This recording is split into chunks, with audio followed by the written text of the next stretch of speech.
तो सवाल क्या है, BSDLA 135, ये आपकी बुक का कोड है, कल इसका पेपर रहेगा। ठीक है, तो देखो आपसे पूछा है कि हिंदी के वर्तनी के जो नियम होते हैं वो लिखना है तथा विराम चिन्हों के लेखन से संबंधित जो नियम होते हैं वो भी लिखना है। ये सवाल 20 नंबर का है और पहले ही चैप्टर से ये सवाल रहता है। 3 सवाल बनते हैं चैप्टर नंबर फर्स्ट से, ये दूसरा सवाल है। ठीक है, तो इसका सॉल्यूशन अपन देखते हैं। तो सबसे पहले तो आप वर्तनी की परिभाषा लिख दो। ये वर्तनी किसको कहते हैं हिंदी में? भाषा में शब्दों को, ऐसे लिखो, भाषा में शब्दों को, भाषा में शब्दों को वर्णों से अभिव्यक्त करने की क्रिया को, शब्दों को वर्णों से, आंसर इसका करवा रहा हूं। तो वर्तनी भाषा में, वर्तनी की परिभाषा लिख दो। वर्तनी किसको कहते हैं? वर्तनी भाषा में शब्दों को वर्णों से अभिव्यक्त, वर्णों से अभिव्यक्त करने की क्रिया को, करने की क्रिया को वर्तनी कहते हैं। भाषा में शब्दों को वर्णों से अभिव्यक्त। अब देखो कोई भी भाषा लिखते हैं अपन, ठीक है, जैसे कि मैंने लिखा है कमल, ठीक है, तो मैं कमल ऐसे क्यों लिख रहा हूं, मैं ऐसे क्यों नहीं लिख रहा, अलग अलग क्यों नहीं लिखता मैं? क्योंकि दोस्तों ये थोड़ा गलत तरीका है, ये इसका सही तरीका है। कमल एक साथ लिखते हैं अपन, ना कि क मैल ऐसे अपन लिखते हैं। तो भाषा के अंदर जो शब्द होते हैं उनको वर्णों से जब अपन अभिव्यक्त करते हैं, अभिव्यक्त करने का मतलब है एक्सप्रेस करना, बताना, वर्णों से अभिव्यक्त करने की क्रिया को क्या कहते हैं? वर्तनी कहते हैं। भाषा में शब्दों को, अब ये भाषा का एक शब्द है कमल, इसको वर्णों से अभिव्यक्त करने की क्रिया को, सही क्रिया को क्या कहते हैं? वर्तनी कहते हैं। ठीक है, तो हिंदी भाषा के अंदर जो हम बोलते हैं, हिंदी भाषा के अंदर, हिंदी भाषा के अंदर जो हम बोलते हैं वही लिखते हैं, जो हम बोलते हैं वही लिखते हैं। ठीक है, तो अब रूल्स देख लेते हैं फटाफट से। आपसे रूल्स ही पूछा गया है।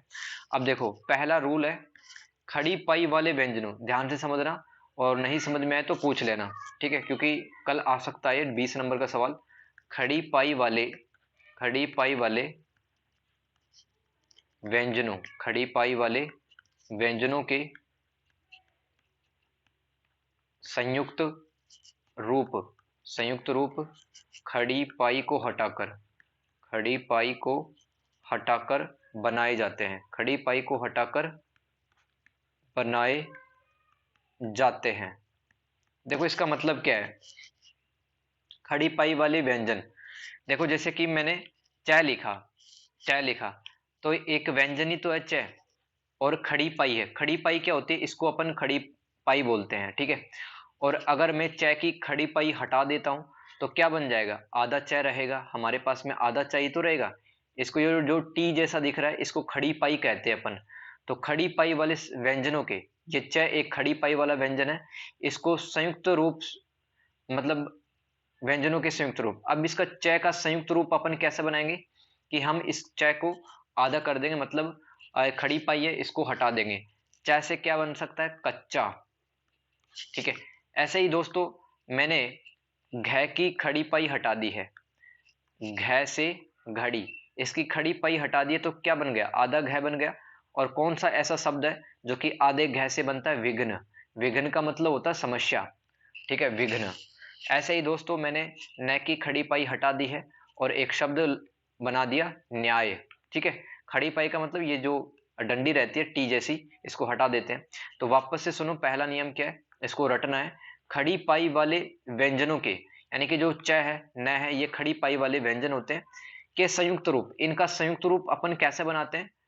हम इनकी खड़ी पाई हटा देते हैं तो इनका क्या बन जाता है? संयुक्त रूप बन जाता है। तो च का संयुक्त रूप क्या हो गया? कच्चा। और घ का संयुक्त रूप क्या हो गया? विघ्न। ठीक है, देखो जहां पर भी आपको तय और साथ में र का इस्तेमाल साथ में करना पड़ता है तो आप ये लिख दो उसकी जगह त्र। जैसे कि मैं लिख रहा हूं त्रिशूल। ठीक है, ये मुझे अच्छा भी लग रहा है और हिंदी वर्तनी में सही फिट भी बैठता है लिखने के लिए, मतलब मुझे सहूलियत ही मिलती है। अब मैं इसको ऐसे लिखूंगा त्रिशूल, तो कितना अजीब सा लग रहा है। बोलो ये अजीब सा लग रहा है कि नहीं लग रहा? तो इसकी जगह मैं त्रय लिख दूंगा, ठीक है। तो जहां पर भी हिंदी भाषा में आपको तय और रय एक साथ प्रयोग करने के लिए आपको मिल जाता है, तो आप इन दोनों की जगह त्रय लिख दो, ठीक है। उससे क्या होगा कि आपकी जो आप लिखोगे तब आपको सहूलियत होगी, आराम से लिख सकते हो। अगर दोस्तों आप कंप्यूटर के अंदर या फिर मोबाइल के अंदर व्हाट्सएप पर आप तय और रय की ध्वनि लिख रहे हो तो वहां पे त्र आ जाता है, क्योंकि तय रय मतलब टाइम भी लगता है लिखने में, ठीक है। तो ये सहूलियत के लिए बनाया गया है, राइट। ऐसे ही दोस्तों अगर एक और नियम है, ठीक है, ध्यान रखना, ड और ढ, ठीक है। ड और ढ से अपन संयुक्त अक्षर बनाते समय, संयुक्त अक्षर का क्या मतलब होता है, जिसमें एक से ज्यादा वर्णों का इस्तेमाल होता है उनको कहते हैं संयुक्त अक्षर। तो ड और ढ, ड और ढ से संयुक्त अक्षर बनाते समय हम किसका यूज करते हैं, हलंत का यूज करते हैं। हलंत क्या होता है आप जानते हैं, जैसे कि कै के नीचे हलंत। तो जैसे कि मैंने कहा बुढ़ा, ठीक है, तो एक तो मैं ऐसे लिख रहा हूं, ठीक है, बुढ़ा। एक में ऐसे लिख रहा हूं बुढ़ा, ठीक है, डै के नीचे हलंत फिर डै। ये नीचे वाला आसान लग रहा है ना, इसको कोई भी पढ़ लेगा। और ये जो ऊपर वाला बुढ़ा है, ठीक है, जिसमें डै के नीचे, डै से डमरू के नीचे ढह से ढक्कन आ रहा है, ठीक है, ये मुझे थोड़ा सा कठिन लग रहा है। तो हिंदी वर्तनी में क्या करते हैं, डै और ढह से संयुक्त वर्ण या फिर सॉरी संयुक्त अक्षर बनाते समय हम हलंत का इस्तेमाल करते हैं, ताकि अपन जल्दी से लिख ले और जल्दी से समझ जाए, ठीक है। रै ध्वनि के तीन रूप होते हैं, प्रकार, धर्म, राष्ट्र, ठीक है, तीनों में रै की ध्वनि आ रही है, ठीक है। संस्कृत के जो शब्द होते हैं उनमें अपन बदलाव नहीं करते हैं। संस्कृत के मूल शब्दों में, मूल शब्दों को जब हिंदी में लिखा जाता है, आपसे नियमित तो पूछ रहा है कि हिंदी में शब्दों को किस तरह से लिखा जाता है, वही तो 20 नंबर का सवाल है। तो संस्कृत के मूल शब्दों को हिंदी में लिखते समय, हिंदी में लिखते समय उनका रूप नहीं बदलते हैं, जैसे लिखे हैं वैसा ही उनका अपन इस्तेमाल करते हैं, उनका रूप नहीं बदलते हैं। जैसे विद्वान, ठीक है। अब ये दै के नीचे जो वह आता है, आधा वह आता है, ये विद्वान ऐसा ही अच्छा लग रहा है मुझे, तो मैं हिंदी में लिखते टाइम विद्वान ऐसे ही लिखूंगा। अगर मैं ऐसे लिखूं विद्वान तो मुझे ये गलत सा लग रहा है, अजीब सा लग रहा है, मैं ये नहीं लिखूंगा, ठीक है। इसी तरह से मैं वृद्ध ऐसे लिखना मुझे पसंद है तो मैं ऐसे ही लिखूंगा, ठीक है। और मुझे द्वितीय, द्वितीय ऐसे लिखना अच्छा लगता है तो मैं ऐसे ही लिखूंगा। अब मैं ऐसे लिखूं इसको द्वितीय, तो कितना अजीब सा लगेगा, पढ़ने में भी अच्छा लग रहा नहीं लग रहा, लिखने में मुझे दिक्कत होगी। तो ये जो द्वितीय है ऊपर वाला ये सही होगा, ठीक है, नीचे वाला द्वितीय ये गलत होगा, ठीक है। तो संस्कृत के जो मूल शब्द होते हैं वो हिंदी में ऐसे के ऐसे यूज कर लिए जाते हैं। अब देखो नेक्स्ट नियम देखो आप, कारक चिन्हों को संज्ञा से अलग लिखा जाता है। कारक चिन्हों को आपने पढ़ा होगा, कर्ता ने कर्म को करण से अधिकरण, संप्रदान कारक, अधिकरण कारक, ये सब पढ़ा होगा, ठीक है। तो कारक चिन्हों को, कारक चिन्हों को संज्ञा के शब्दों से, संज्ञा के शब्दों से अलग लिखते हैं, अलग लिखते हैं, है ना। जैसे कि कर्ता है, कर्ता ने कर्म को, तो कभी तो पाला पड़ा होगा, कारक कभी तो सुना होगा आपने, कर्ता ने कर्म को करण से, बोलो सुना है कि नहीं सुना ये सब, ठीक है। बिल्कुल कर्ता के साथ में अपन ने का इस्तेमाल करते हैं। जैसे आसिफ ने गेंद उठाई, आसिफ ने, आसिफ यहां पर करता है, ठीक है। ऐसे ही कर्म को, जैसे मैंने प्याज को, मैंने प्याज को, मैंने प्याज को चाकू से काटा, मैंने प्याज को, मैं कर्म कर रहा हूं प्याज के साथ में, ठीक है। ऐसे ही करण से, मैंने कुल्हाड़ी से, मैंने कुल्हाड़ी से पेड़ काटा, तो किससे काटा, कुल्हाड़ी से। तो जो कारक चिन्ह होते हैं उनको संज्ञा के शब्दों से अलग लिखते हैं। जैसे कि संज्ञा क्या होती है, किसी व्यक्ति वस्तु स्थान का नाम ही संज्ञा कहलाती है। जैसे मैं यहां पे लिखता हूं मोहित ने, अब ये मुझे सही लग रहा है, ये मोहित संज्ञा है, ने क्या है, कारक चिन्ह है, तो कारक चिन्ह और संज्ञा को अलग अलग लिखते हैं। अब मैं ऐसे लिखूं मोहित ने, तो ये अच्छा लग रहा है क्या, बताओ। ये लिखना गलत होगा, ठीक है। मोहित ने, तो पढ़ने में अजीब सा लग रहा है। तो संज्ञा के शब्दों को कारक चिन्हों से अलग लिखा जाता है। जैसे कि आप लिखते हो महिला, महिला का, ठीक है, महिला का, ठीक है, ये लिखना सही है। अगर आप ऐसे लिख देते हो महिला का, महिला का, महिला का, तो ये गलत है ना। तो संज्ञा के शब्दों को अपन कारक चिन्हों से अलग लिखते हैं, सेपरेट लिखते हैं, ठीक है। नेक्स्ट नियम क्या था अपना, सर्वनाम को कारक चिन्हों के साथ में यहाँ अपन लिखते हैं। जैसे कि तू सर्वनाम है, ठीक है, ने क्या है, कारक चिन्ह है, तो तू ने एक साथ लिखेंगे, तू ने अलग अलग लिखेंगे, तो यहाँ लिखना गलत होगा, ठीक है। लिख तो देते हैं अपन व्हाट्सएप पे चैट करते टाइम, लेकिन ये गलत होता है। सर्वनाम को हमेशा कारक चिन्हों के साथ में लिखना चाहिए अपने को, ठीक है। अब देखो, कोई ऐसे भी लिखता है, कभी कभी आपने व्हाट्सएप चैट देखी होगी, मेरे को, ठीक है, मेरे से, मेरे को, अथवा मेरे से, ठीक है, कोमा लगा दो, मेरे को, मेरे से। अब देखो, मेरे क्या है, सर्वनाम शब्द है, को क्या है, कारक चिन्ह है, ठीक है।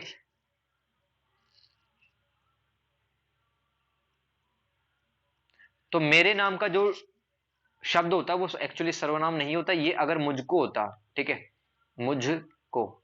या फिर आप ऐसा याद करो कि जो मेरे को है, ठीक है, ये अगर ऐसा लिखा होता मेरे को, ये सही है, ये अपवाद मानो आप, अपवाद नियम, ठीक है। अपवाद क्या होता है, अलग होता है नियम से।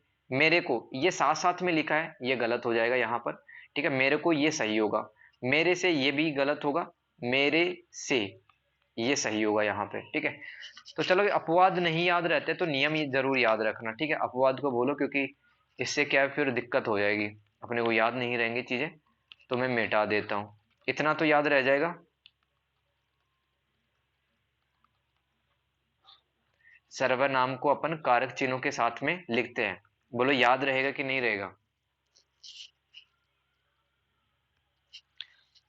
आगे एक और नियम पढ़ते हैं अपन, संज्ञा व सर्वनाम के बीच, संज्ञा व सर्वनाम, संज्ञा व सर्वनाम शब्दों के बीच ही, तक, देखो ही, तक, ये दो शब्द हैं, ही तक अगर आते हैं संज्ञा और सर्वनाम के बीच, तो उनको अलग अलग लिखा जाता है, अलग अलग लिखा जाता है, ठीक है। अब जैसे कि मैं लिख रहा हूं आप ही के लिए। अब देखो, आप, ये जो आप शब्द है ये क्या है, सर्वनाम है। और देखो मैंने क्या कहा है आपसे, संज्ञा व सर्वनाम के बीच, ठीक है। आप क्या होगा यहां पर, ये सर्वनाम हो गया, राइट। आप ही के लिए, आप ही के लिए अमन आया है, आप ही के लिए अमन आया है, अमन क्या होगा, संज्ञा शब्द हो गया। तो सर्वनाम और संज्ञा के बीच में जब ही अथवा तक आता है, तो उनको अलग अलग लिखा जाता है, ठीक है। तो अगर मैं ऐसा लिखता, आप ही, आप ही के लिए, तो ये गलत हो जाता ना, आप ही का क्या मतलब होता है, अगर आपको अलग लिखते हो आप ही से, तो ये सही होता है। अब देखो क्रियापद समझो आप, क्रियापद क्या होता है, देखो क्रियापद में हम क्रिया के रूप का सही इस्तेमाल करना देखते हैं, ठीक है। जैसे कि दोस्तों आपको संयुक्त क्रिया अगर कहीं पर देखने के लिए मिल जाती है, संयुक्त क्रिया, संयुक्त क्रिया अगर किसी वाक्य में इस्तेमाल की जाती है, तो उनको अलग अलग हम लिखते हैं। जैसे कि पढ़ा करता है, पढ़ना एक क्रिया है और करता है ये भी एक क्रिया है, तो इनको अलग अलग लिखा है हमने, ये सही लग रहा मुझे, मैं ऐसा लिखूं पढ़ा करता है, कितना अजीब सा लग रहा है, इसका इस्तेमाल नहीं करेंगे। संयुक्त क्रिया का क्या मतलब है, जब एक वाक्य में एक या एक से अधिक, सॉरी एक से अधिक क्रिया का इस्तेमाल हो रहा हो, तो उसको अपन कहते हैं संयुक्त क्रिया। तो पढ़ना भी एक क्रिया है, करता भी एक क्रिया है, इनको अपन अलग अलग लिखते हैं। ऐसे में एक और एग्जांपल लिखूं, घूमा करता था। तो घूमना एक अलग क्रिया है, करना एक अलग क्रिया है। तो मैंने दोनों क्रिया के पदों को अलग अलग लिख दिया, मुझे सही लग रहा है। मैं अगर ऐसा लिखूं, घूमा करता, ठीक है, एक ही सिरोरेखा एक ही लाइन इस्तेमाल कर रहा हूं, घूमा करता था, तो मुझे अजीब लग रहा है। मैं हिंदी में ऐसा नहीं लिखूंगा, यह वर्तनी की दृष्टि से नियम नहीं है। ठीक है, अटेम्प्ट कर दोगे अब? अगला नियम समझो, हाइफन। हाइफन क्या होता है? इसको हिंदी में कहते हैं योजक चिन्ह। हाइफन को क्या कहते हैं? योजक चिन्ह। योजक का मतलब होता है जोड़ना। जैसे कि आ, हम कहते हैं दाल रोटी, ठीक है, तो दाल और रोटी के बीच में जो छोटी सी ये रेखा लाइन खींचते हैं ना, इसी को अपन क्या कहते हैं? हाइफन। दोस्तों, भाषा में हाइफन का क्यों इस्तेमाल करते हैं? क्योंकि शब्दों में स्पष्टता लाने के लिए, वाक्य में स्पष्टता, क्लियरिटी आ जाए। अब मैं ऐसा लिखता हूं, दाल रोटी, तो मुझे जम नहीं रहा है, ठीक है। ऐसे मैं लिखूं सुख दुख, ठीक है, मुझे नहीं जम रहा, तो मैं इनके बीच में एक छोटी सी लाइन लगा देता हूं। अब मुझे ठीक लग रहा है कि भाई दाल रोटी सुख दुख, और ऐसे ही दिन रात, ठीक है। अब मुझे पढ़ने में ठीक लग रहा है थोड़ा। हाँ, मुझे लग रहा है कि दाल रोटी हो तो इंसान अच्छे से जी सकता है, सुख दुख तो जीवन में आते ही रहते हैं, और दिन रात तो प्रकृति का नियम है, ठीक है। तो शब्दों के बीच में क्लैरिटी आए, स्पष्टता आए, इसके लिए अपन भाषा में योजक चिन्हों का इस्तेमाल करते हैं। जैसे कि मैंने लिखा राम सीता, ठीक है, राम सीता। ऐसे ही मैंने लिखा हंसी मजाक, हंसी मजाक, ठीक है। तो ये सब इस तरह से अपन हाइफन का इस्तेमाल करते हैं ताकि भाषा में स्पष्टता आए, ठीक है। आगे मैं लिखता हूं, जैसे आप कभी सा देखो, ठीक है, सा शब्द देखो और एक जैसा देखो, ठीक है, सा अथवा जैसा देखो, तो इनके पहले अपने को हाइफन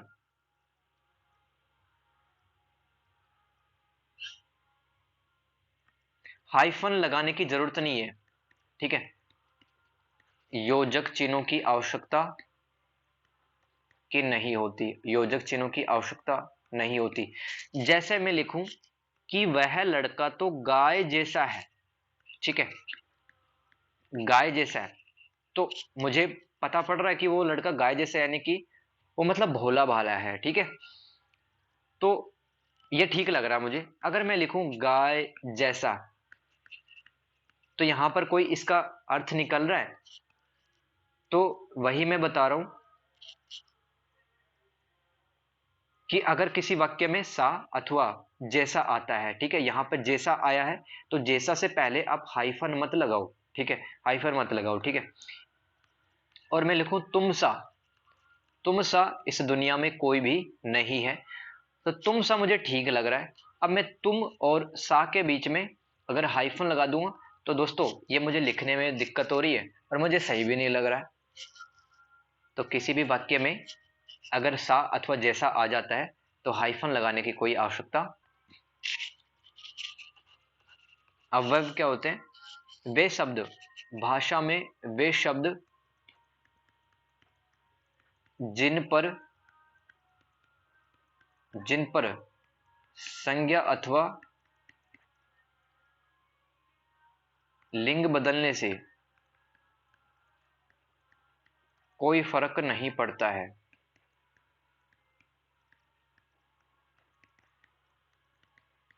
अव्यव किसको कहते हैं? वे शब्द जिन पर संज्ञा अथवा लिंग का कोई प्रभाव नहीं पड़ता है। अब देखो, जैसे कि मैं शब्द लिखूं किंतु, किंतु एक अव्यव शब्द है। जैसे कि मैं लिखूं कि इल्मा,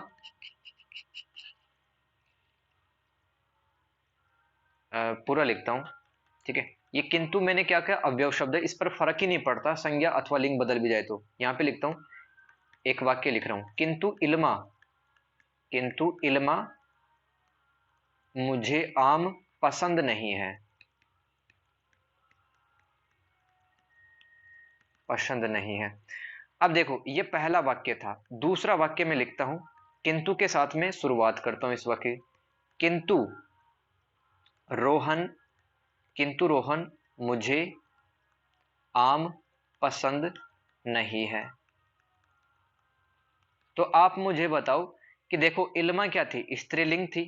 रोहन क्या है? पुल्लिंग है। तो दोस्तों लिंग बदला तो किंतु पर कोई प्रभाव पड़ा क्या? किंतु तो किंतु ही रहा है, ठीक है, किंतु के अर्थ में भी कोई प्रभाव नहीं पड़ा, किंतु तो किंतु ही रहा ना, किंतु में थोड़ी चेंज आया है, ठीक है, चाहे लिंग बदले चाहे संज्ञा बदले, ठीक है, संज्ञा भी तो बदल गई है। संज्ञा किसको कहते हैं? किसी व्यक्ति के नाम को ही तो संज्ञा कहते हैं। तो इल्मा की जगह आ गया रोहन, तो किंतु तो वैसे ही किंतु अपने को दिख रहा है, ठीक है, किंतु में कोई फर्क नहीं पड़ता। तो अवयव दोस्तों किसको कहते हैं? वे शब्द जिन पर फर्क नहीं पड़ता है, संज्ञा अथवा लिंग अथवा कारक बदल जाए कोई फर्क उनको नहीं पड़ता, तो उन शब्दों को कहते हैं अवयव। तो कौन कौन से ऐसे अवयव होते हैं, जैसे कि मैं रटाने की कोशिश करता हूं, तुम लोगों को ये लिख देना वहां पर, किंतु, किंतु, मगर, अगर, इसलिए, ये अवयव शब्द होते हैं, इन पर फर्क नहीं पड़ता है, चाहे स्त्रीलिंग आए चाहे पुल्लिंग आए चाहे कारक कोई सा भी आए, चाहे संज्ञा बदले सर्वनाम बदले, ये जैसे के तैसे बने रहते हैं, ठीक है। लेकिन, लेकिन, अरे, ओहो, मात्र, किस लिए, किस लिए, जी तक, श्रीमान, कहाँ, वहां, लिए, अथवा। दोस्तों और भी काफी सारे अवयव होते हैं, ठीक है, तो ये रट लो, किंतु, मगर, अगर, इसलिए, लेकिन, अरे, ओहो, मात्र, किस लिए, जी तक, श्रीमान, कहाँ, वहां, लिए, अथवा, ठीक है। तो इन पर कोई प्रभाव नहीं पड़ता है, राइट। हाँ, बल्कि भी होता है, बल्कि।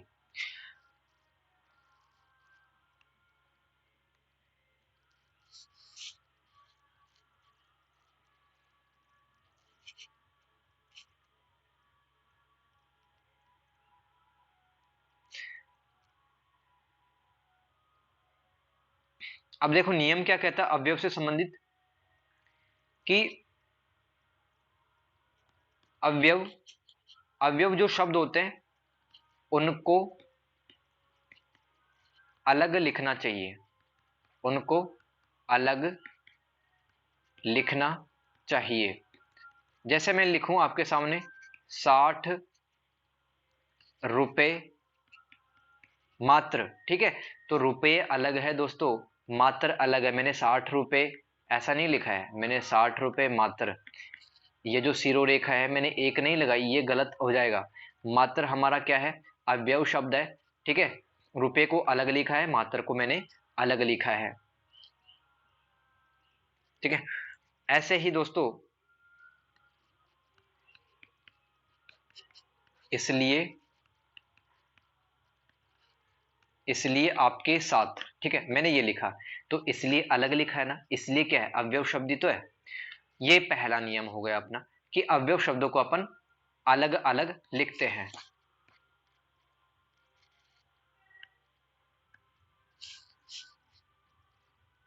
तो अभी क्या बताया था मैंने, जो सम्मान के जो शब्द होते हैं जैसे कि श्री और जी, श्री और जी, तो इनको भी अपन अलग अलग लिखते हैं, जैसे कि श्री पंकज, ठीक है, या फिर पंकज जी, पंकज जी, ठीक है, ये सही है, ये भी सही है।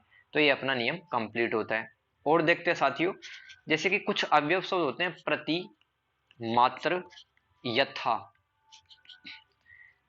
इनको अपन जोड़ करके लिखते हैं, इन अवयव शब्दों को अपन जोड़ करके लिखते हैं, जोड़कर लिखते हैं। जैसे दोस्तों मैंने दिन के साथ में प्रति लगा दिया, तो प्रतिदिन मैं जोड़ करके लिखूंगा, प्रति जो शब्द है, प्रति जो अवयव जोड़ के लिखूंगा, ये सही होगा। अगर मैं ऐसे लिखूं प्रति दिन, इनको अलग अलग करके, दोस्तों ये गलत होगा, मुझे गलत लग भी रहा है। ऐसे ही दोस्तों प्रतिशत, तो प्रति एक अवयव शब्द और शत के साथ में मैं जोड़ के लिखूंगा, ये सही है, और प्रतिशत ये गलत है, ठीक है। तो प्रति, मात्र और यथा, यथा से क्या बन जाएगा? यथा से बनता है दोस्तों यथा संभव, तो मैं जोड़ करके लिखूंगा संभव के साथ में, ये सही होगा, ठीक है। अगर मैं लिखूंगा यथा फिर संभव, दोस्तों मुझे लिखने में मतलब मजा नहीं आ रहा है, मैं इसको यूज नहीं करूंगा, ठीक है। आ गए सबको समझ में? और ठीक है, अनुस्वार किसको कहते हैं अपन? अनुस्वार एक नासिक की ध्वनि है, नाक से निकलती है, ठीक है, नाक से ध्वनि निकलती है। जैसे कि जो टिप्पी होती है, छोटी सी बिंदी, इसको अपन अनुस्वार कहते हैं, राइट। तो जैसे कि मैंने लिखा संयोग, संयोग, तो मैंने स और ये के बीच में ये अनुस्वार लगा दिया, तो ये मुझे सही लग रहा है। अगर मैं इसको ऐसे लिखूं समयोग, तो मुझे थोड़ा सा गलत सा लग रहा है। समयोग गलत होगा, संयोग सही होगा। तो अनुस्वार को अपन लिख देते हैं दो शब्दों के बीच में, ठीक है, सॉरी, दो वर्णों के बीच में, तो हमें शब्द है वो सही मालूम पड़ता है। ऐसे ही मैं लिखूं दोस्तों कंस, ठीक है, ये कंस मुझे सही लिख रहा है। अब मैं ऐसे लिखूं कंस, या फिर ऐसे लिखूं क, न के नीचे हलंत फिर से। दोस्तों मुझे लिखने में थोड़ा सा मजा नहीं आ रहा यहाँ पर, तो इसलिए ये जो कंस है ये सही इस्तेमाल होगा। तो लिखने की दृष्टि से अनुस्वार को अपन अपनी सहूलियत के अनुसार यूज करते हैं। ऐसे ही दोस्तों संलग्न, संलग्न का मतलब क्या होता है? चिपका हुआ, जुड़ा हुआ, ठीक है, तो ये सही होगा, ठीक है। अब मैं ऐसे लिखूं समलग्न, ये दोस्तों मुझे थोड़ा सही नहीं लग रहा है, तो मैं इसका इस्तेमाल नहीं करूंगा। ये अनुस्वार है वो सहूलियत के हिसाब से आता है, ताकि लेखन की दृष्टि से हम अच्छे अच्छे शब्द हैं वो लिख पाएं। अब ऐसे ही दोस्तों अगला नियम याद करो, जैसे कि मैं लिखूं चंचल, तो चंचल को मैं ऐसे भी लिख सकता हूं, ठीक है, और मैं चंचल को ऐसे भी लिखता हूं। च और दूसरे च के बीच में अनुस्वार लगा दिया मैंने, ठीक है।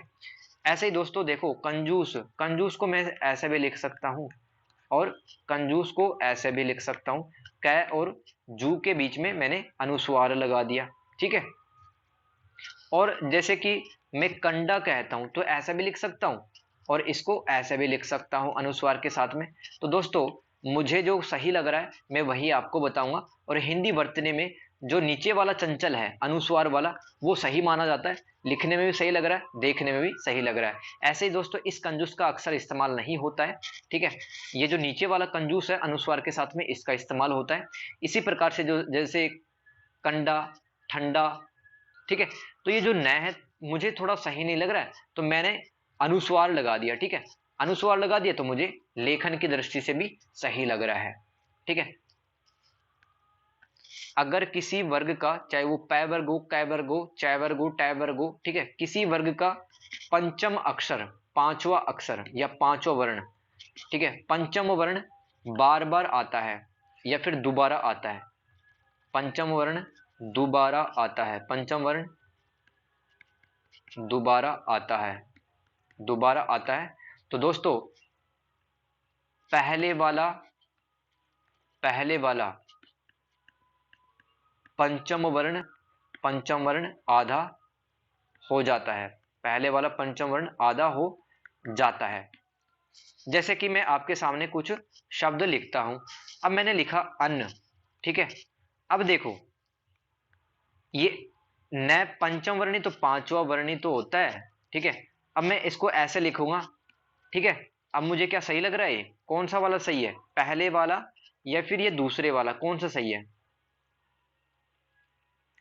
बिल्कुल पहले वाला, क्योंकि न के बाद में वापस से उसी वर्ग का पांचवा वर्ण आ रहा है, इसीलिए उसको आधा बना देते हैं, ये अनुस्वार इस्तेमाल नहीं करते हैं, ठीक है। ऐसे ही मैं सम्मेलन लिखता हूं, तो ऐसे अन्न देख लिया अपन ने, सम्मेलन देख लिया, राइट। आगे पढ़ते हैं। अब देखो अंग्रेजी और उर्दू के, अंग्रेजी और उर्दू से भी तो कुछ शब्द आए हैं हिंदी भाषा में, ठीक है। तो हिंदी में उनको लिखते समय अपन क्या नहीं लगाते? अनुस्वार नहीं लगाते। क्या नहीं लगाते? अनुस्वार नहीं लगाते। अब जैसे कि मैं लिखता हूं, अंग्रेजी का एक शब्द है लिम्का, तो बताओ सही कौन सा है? ये ऊपर वाला सही है या फिर मैं लिखूं ये वाला सही है? कौन सा वाला सही है? लिम्का। ऐसे में लिखूं दोस्तों तमगा, ठीक है, या फिर मैं ऐसा लिखूं ये,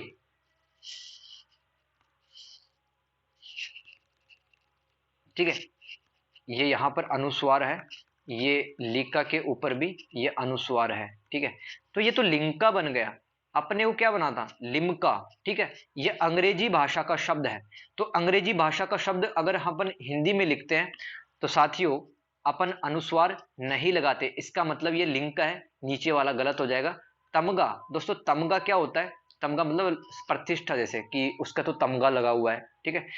तो तमगा एक उर्दू भाषा का शब्द है। तो उर्दू भाषा का शब्द अपन हिंदी में लिखते टाइम अपन इसको ऐसा का ऐसा ही लिखेंगे, ये जो अनुस्वार लगा देंगे ये गलत हो जाएगा, ठीक है। अब आ जाते हैं चंद्र बिंदु पर, ठीक है। चंद्र बिंदु क्या होती है? चंद्र बिंदु ये जो आप देखते हो ऐसे वाले, ठीक है, ठीक है, ये कहलाती है हाँ चांद वाली। अब देखो चंद्र बिंदु लगाते समय हमें शब्दों को बड़े ध्यान से देखना होता है। जैसे कि दोस्तों इन दोनों में अंतर क्या है और स के बीच में एक में तो अनुस्वार लगा है, ठीक है, और एक मैंने लिख दिया ये है और स के बीच में चंद्र बिंदु लिख दिया। इन दोनों का क्या एक ही मतलब है या अलग अलग मतलब है?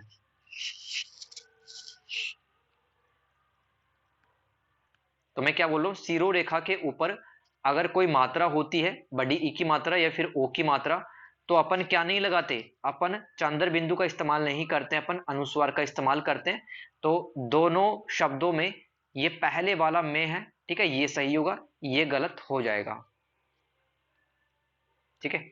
अब देखो मैं दो क्यों लिख रहा हूं, एक तो ये लिखता हूं मैं क्यों, आपने ये भी देखा होगा कई लोगों को लिखते हुए, एक ये लिख रहा हूं मैं, ठीक है, ये। अब आपको सही कौन सा लग रहा है इसके अंदर? मुझे ये वाला लग रहा है, ठीक है। अब ये वाला क्यों लग रहा है? क्योंकि दोस्तों रीति रिवाज है ये वाला ना दोस्तों, ये गलत होता है हिंदी वर्तनी की दृष्टि से, ये गलत होता है। ये चंद्र सवार वाला, ये चंद्र बिंदु वाला ये सही होता है, चंद्र बिंदु वाला।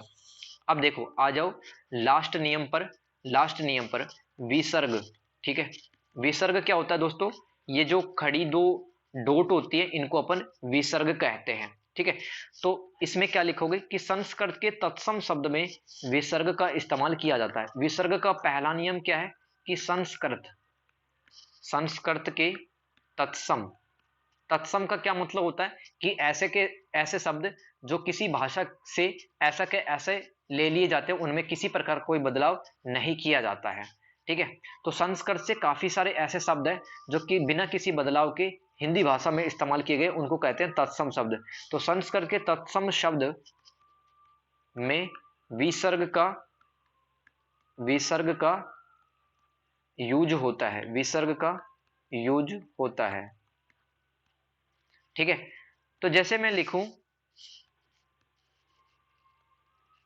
मूलतः, मूलतः, ठीक है, तो ये वाला मुझे सही लग रहा है। अब मैं इसको लिख दूं मूलतः, ये कैसा लग रहा है? ये मुझे गलत लग रहा है। तो जहां पर विसर्ग की आवश्यकता होती है वहां पर विसर्ग हम लिख देते हैं। अब ये वाला सही है या ये वाला सही है, दोनों बताओगे कौन सा वाला अतः सही है इसमें? पहले वाला। तो देखो विसर्ग कहाँ लगाते हैं? जब हमें पता लगता है कि भाई ये संस्कृत के शब्द हैं, इनमें कोई परिवर्तन नहीं होता क्योंकि ये तत्सम शब्द है, ठीक है। तत्सम देखो, तत् का मतलब होता है वह और सम का मतलब होता है जैसा। तो जैसे का जैसा कोई जो शब्द होता है उसको अपन उठा के किसी भाषा में इस्तेमाल कर लेते हैं, तत्सम शब्द कहलाते हैं, ठीक है। एक और बता दो मुझे फटाफट से, सब लोग बताएंगे कौन सा वाला सही है, ये वाला सही है या ये वाला सही है पुनः? हाँ ये पहले वाला सही है क्योंकि संस्कृत में अपन इसको ऐसे ही लिखते हैं, इसको ऐसे ही देखते आए हैं, ठीक है। अगला नियम याद करो एक। अब देखो हिंदी में दोस्तों कुछ द्वित्व, द्वित्व, द्वित्व शब्द होते हैं। हिंदी में क्या होते हैं? कुछ द्वित्व शब्द होते हैं, द्वित्व शब्द, ओके। तो जैसे कि मैंने कहा कि एक तो ये दुस्साहस, ठीक है। अपन ऐसा कई बार किसी को बोलते नहीं है, कोई अगर परेशान करता है, बदमाशी करता है, तो अपन कहते हैं शरारत मत कर, तुम्हारी ऐसे कहने का दुस्साहस कैसे हुआ? तो दोनों में नीचे वाला सही होता है, ठीक है। विसर्ग हर जगह अपन इस्तेमाल नहीं कर सकते हैं। नीचे वाला ये दुस्साहस है ना, ये सही होता है, हिंदी में ऐसे ही लिखते हैं। ये जो दुस्साहस है ना, ये सही नहीं होता है, ध्यान रखना। ये ऊपर वाला दुस्साहस सही नहीं होता है, नीचे वाला सही होता है दोस्तों। ऐसे ही ये जो निस्तेज, कि अपन कई बार बोलते हैं ना कि तेरा चेहरा ना, तेरे चेहरे में रौनक नहीं है, तेरा चेहरा सूखा हुआ नजर आ रहा है मुझे, ठीक है, मतलब कोई चंचलता ही नहीं है, ठीक है, खाना पीना खाते हो कि नहीं खाते। तो जिनके चेहरे में, जो संत होते हैं, जो विद्वान होते हैं, ठीक है, उनका चेहरा देखा वो कैसे चमकता है, ठीक है। तो अपन कहते हैं कई बार तुम्हारा चेहरा वो निस्तेज है, ठीक है, यानी कि कोई तेज ही नहीं है, कोई रौनक ही नहीं है तेरे चेहरे में, मुरझाया हुआ चेहरा है। तो दोस्तों ये वाला जो नितेज होता है ना, ये गलत होता है। अपन इसकी जगह इसका इस्तेमाल करते हैं, निस्तेज का। तो विसर्ग है वो भी हर जगह इस्तेमाल नहीं होता, उसकी जगह अपन आधा सा इस्तेमाल कर लेते हैं। लेकिन कुछ शब्द होते हैं, जैसे कि कुछ शब्द होते हैं, एक सेकेंड, अब देखो, अब दोनों में बताना मुझे कौन सा वाला सही है, ठीक है। मैं लिख रहा हूं दो शब्द आपके सामने, एक तो प्रातः काल और एक ये लिख रहा हूं मैं, कौन सा सही है, ऊपर वाला या नीचे वाला? बिल्कुल, क्योंकि प्रातः काल अपन ऐसे ही देखते हैं दोस्तों, जो शब्द अपन ऐसे के ऐसे देखते हैं उनमें किसी प्रकार का परिवर्तन नहीं करना होता है। ऐसे में लिखूं दोस्तों अंतःकरण, ठीक है, तो कौन सा इसमें सही है? अंतःकरण होता है अंदर की आवाज, बताओ कौन सा सही है? बिल्कुल नीचे वाला सही है एकदम, अंतःकरण मतलब होता है अंदर की आवाज।